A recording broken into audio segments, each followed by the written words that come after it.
Chapter 11. Into the Andromeda Universe. As the mighty swarm of Andromeda ships from behind us drove down upon the half-thousand serpent craft ahead, I could only stare for a moment in stupefied surprise. So stunning had been our sudden transition from death to deliverance. I saw the long, flat craft of the Andromedans, a full 1,000 in number, flashing down on the serpent ships in one great swoop.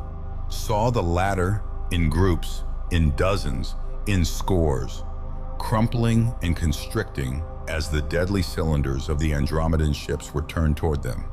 Within an instant, it seemed, a full 200 of the half-thousand serpent ships had crumpled and whirled away beneath the terrible, invisible force of the cylinders, though death beams were raging out thickly all about the swooping Andromedan ships.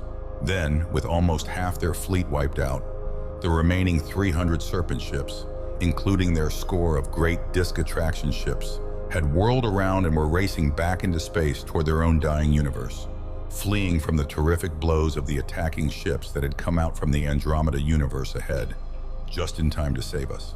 Now, as the serpent fleet flashed from sight into the void toward its own universe, the 1,000 Andromedan ships massed swiftly and moved toward our own, that hung still motionless there in the gulf of space. In tense silence, we watched them come, hoping that they might not set us down too, as enemies because of our serpent ship, but they turned none of their deadly cylinders toward us. Those cylinders, as I was later to learn, were in reality projectors that shot forth a shaft of invisible force, one that caused the ether about any ship it struck to compress about that ship instantly with terrific force, compressing thus into small compass the ether vibrations that were the matter of the ship, and thus crumpling that matter itself in an instant. It was a weapon fully as terrible as the crimson destruction rays of our galaxy's ships, or the pale death beams of the serpent-creatures, a shaft of crumpling force that we knew could destroy us instantly. Instead of loosing it upon us, though, they slanted down until one of their foremost ships was hanging just above our own. We guessed then that they meant to enter our ship, and in a moment our guess was confirmed as the long, flat ship hovering above sank downward until its lower surface was lying along the upper surface of our own oval craft, the two touching. Then we heard a section of the underside of the ship above sliding back, and a moment later, at my order, one of our crew slid open our own upper space door. The openings in the two ships, in the upper side of ours and the lower side of theirs, were thus together, pressed so closely by the weight of the upper ship as it pressed down upon us that it formed a hermetically sealed opening connecting the two. Then down through that opening, from the ship above, down into the corridor of our ship and toward our pilot room, there came a half-dozen of the Andromedans from the ship above us, a half-dozen of the people of the Andromeda universe. I do not know what weird and alien shapes we had expected to see in these beings of a different universe, but I do know that never had our imaginations envisaged creatures of so utterly strange a nature as these that came toward us now, for they were gaseous, tall columns of misty green gas that held always to the same pillar-like outline, as unchanging of form as though of solid flesh, and that were gliding along the corridor toward us, upright, unchanging columns of green, opaque vapor, from near the top of whose 6 feet of height there branched out on each side a smaller arm of the same thick green gas, arms that they moved at will, and in which some of them held instruments and weapons.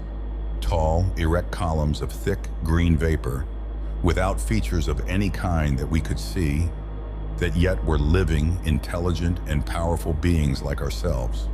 Their bodies, their 2 arms, their very organs and features and senses formed of gas, just as our bodies are solid, and that of a jellyfish liquid. Down the corridor they came toward us, gliding smoothly forward, halting just before us and surveying us, I knew, by whatever strange sense of sight was within their gaseous bodies.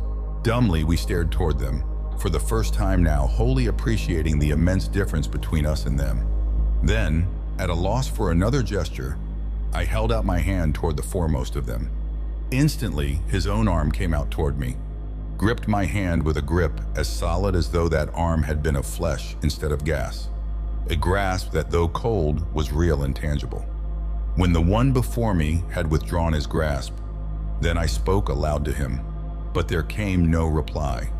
Instead, the Andromedan extended toward me, in the grasp of his other arm, a small globe of what seemed misty glass, a few inches in diameter and mounted upon a little metal base. As he held it, though, pressing a tiny button in the base, the misty globe suddenly glowed with light, and then in it I could see figures moving, as though in some tiny cinema screen. The scene in it was that of a great, gleaming walled room, utterly strange in appearance, with a mass of shining, unfamiliar apparatus grouped about it, among which moved a dozen or more Andromedans, like those before me. Upright columns of green gas gliding to and fro, inspecting and tending the different mechanisms. Then all of them grouped about a single one, a vast tube that I sensed was a great telescope, which pointed out into the blackness of space, and down from which there fell upon a broad white surface a swift-moving picture, one of a single oval spaceship rushing through the void, with Chorus Khan, Jewel Den, and myself visible in its white-lit pilot room, while not far behind it there raced in pursuit of it a great swarm of serpent-manned ships. Then the Andromedans grouped about that great telescope were seen moving swiftly over to an apparatus at the room center, apparently one of communication. And the next moment the whole scene had vanished and was replaced by one of 1,000 long, flat ships, Andromedan ships, slanting swiftly upward from a great world and into space. Then that too had clicked off. There was a flashing scene of those same 1,000 ships leaping upon our pursuers as they had done but a moment before. Then all light in the little instrument had vanished as the Andromedan before me snapped off its control button. A moment we remained in silence, puzzled, until Chorus Khan broke the stillness with an exclamation. "It's a communication instrument, Dur Nal," he exclaimed. "One that shows invisible pictures the thoughts of whoever it is connected to. It's their method of communication with each other, apparently." I nodded now with sudden understanding. "Then that's the way that they discovered our peril. Came to save us," I said. "That's what they're telling us." But now the Andromedan had held the little instrument forward to me, and as I took it, in some perplexity, he silently indicated 2 little round metal plates inset on its bottom, which he had grasped when holding the thing, and which I now grasped in turn, pressing the tiny control button as I did so. The next instant, a current of thrilling force seemed racing up my arms, through my brain, and in the little glowing sphere appeared only a confusion of vague forms. Then, as my brain cleared, I concentrated my thoughts on our mission and its reason. And at once, in the instrument's glowing sphere, there appeared clearly the 5,000 serpent ships attacking our universe, destroying our fleet by means of their death beams and attraction ships, settling upon the worlds and suns of the Cancer Cluster. Then, with the shifting of my thoughts, there was a glimpse of our ship flashing out into the void from our own universe toward that of the Andromeda, and then the little sphere had gone black as I snapped off the button that controlled it.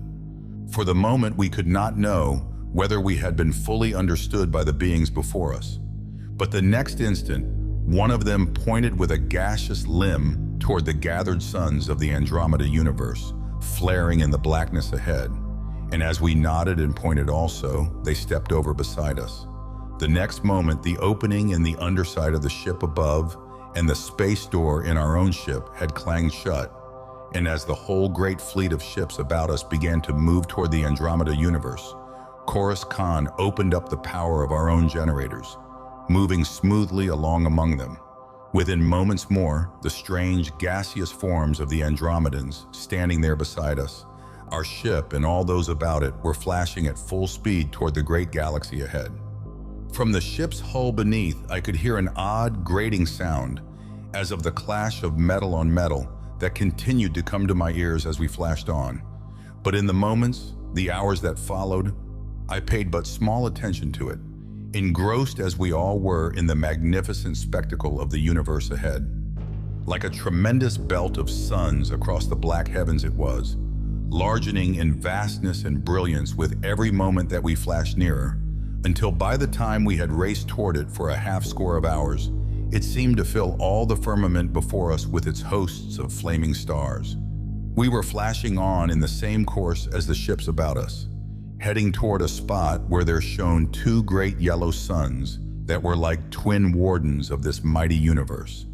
And as we hummed through the void toward them, sweeping in nearer to this great galaxy's edge, the ships about us and our own ship too had begun to slacken their tremendous speed, until at last, at a reduced velocity, we were driving in past the outmost suns of the Andromeda Universe. The dull grating sound from beneath was persisting, still, but now interest in all else had left me as there spread before and about me the wonders of this stupendous universe. A universe it was as large as our own, as large as the dying serpent universe, but different from either. For if ours was a young universe, with the majority of our stars glowing with blue and white-hot youth, and the serpent universe an aged and dying one, with burned out and waning crimson suns, this one before us was a universe in its prime, a universe the vast majority of whose suns were flaming yellow with their greatest splendor, a golden galaxy of living stars, infinitely different from the dim, dying universe from which we had just escaped, and infinitely different too from the giant, white young suns and raw, vast nebulae of our own youthful universe. As we sped in between those gathered, flaming suns, though, as we drove in past the edge of their great mass, my eyes began to take in their position and arrangement, and as they did so, I saw that not alone in age or youthfulness was this universe different from any other I had seen. For as we flashed into the thronging suns, past a great group of them massed to our right, I saw that the suns of that group were gathered in a great circle, a score of mighty flaming suns, each set in position with mathematical exactness, forming a perfect circle as they hung here in space, one of the two great yellow suns I had glimpsed from afar having a place in that circle.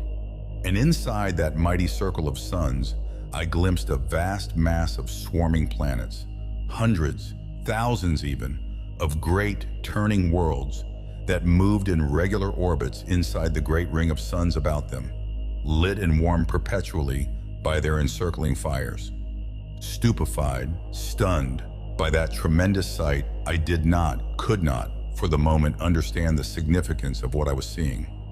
But as we flashed on past the great circle and its swarming enclosed planets, as we approached another close group of suns, I saw that it too was formed of a score or more of great suns grouped in a perfect circle like the first, and that inside that circle of suns there swung also hundreds and thousands of whirling worlds, and beyond it shone another mighty ring of suns, and another and others, as far as the eye could reach.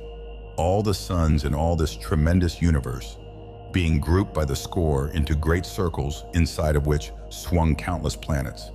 And then, at last, there broke upon my reeling brain the meaning of what I was seeing. "Suns in circles again," I cried as I gazed out across that mighty vista. "They've done this themselves, consciously, deliberately.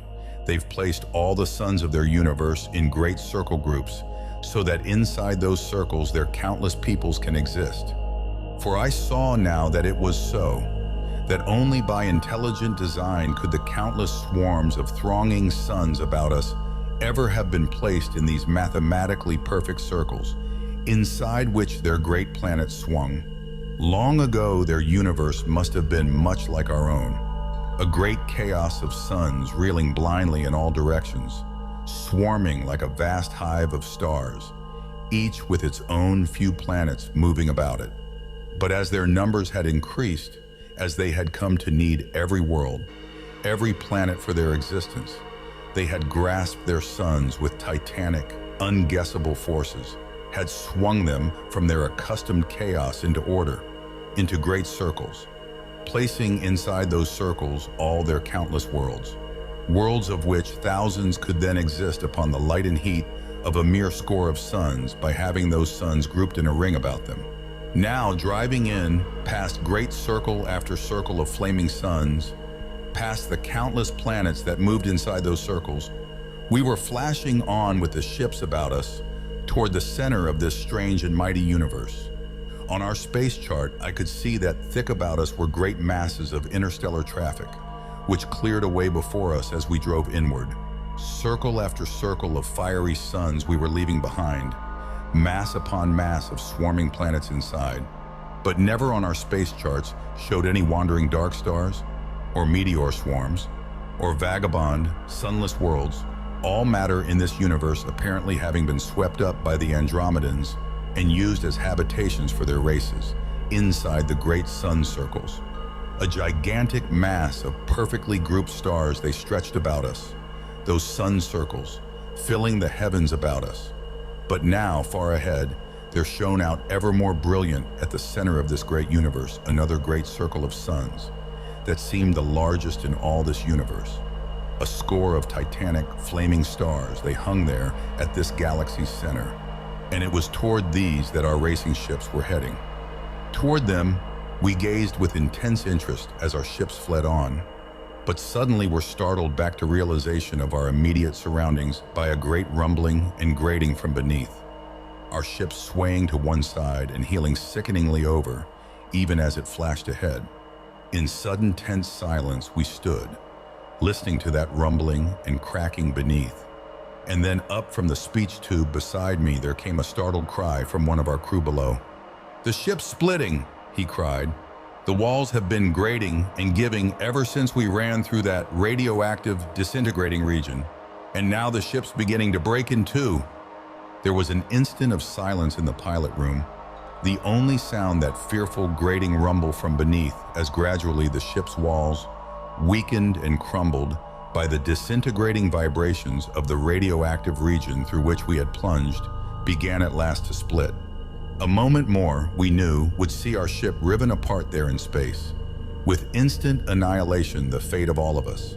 Silent, stunned, for a moment we stood there, the Andromedans beside us comprehending the situation as well as ourselves. Then I whirled around to Coruscant, flung my arm up toward the great central sun circle that lay now full ahead, nearest of all the sun groups to our onward racing ships. "Full speed," I cried to him. "There's a chance still that we can get to those suns and worlds before the ship breaks up." With that cry, the Antarian flung open the power control, and instantly our ship, rumbling and groaning still as its walls gave about us, plunged on at utmost speed. I knew that we had perhaps a chance in 1,000 to reach the worlds inside that sun circle before our craft broke beneath our feet, but it was our only chance. And as we reeled on now with the generators roaring their greatest power, and with a thunderous, cracking roar rising from beneath, also as our walls parted, it was with the consciousness that the next few moments would seal our fate. The great fleet of Andromedan ships about us had leapt forward with us, were behind and about us.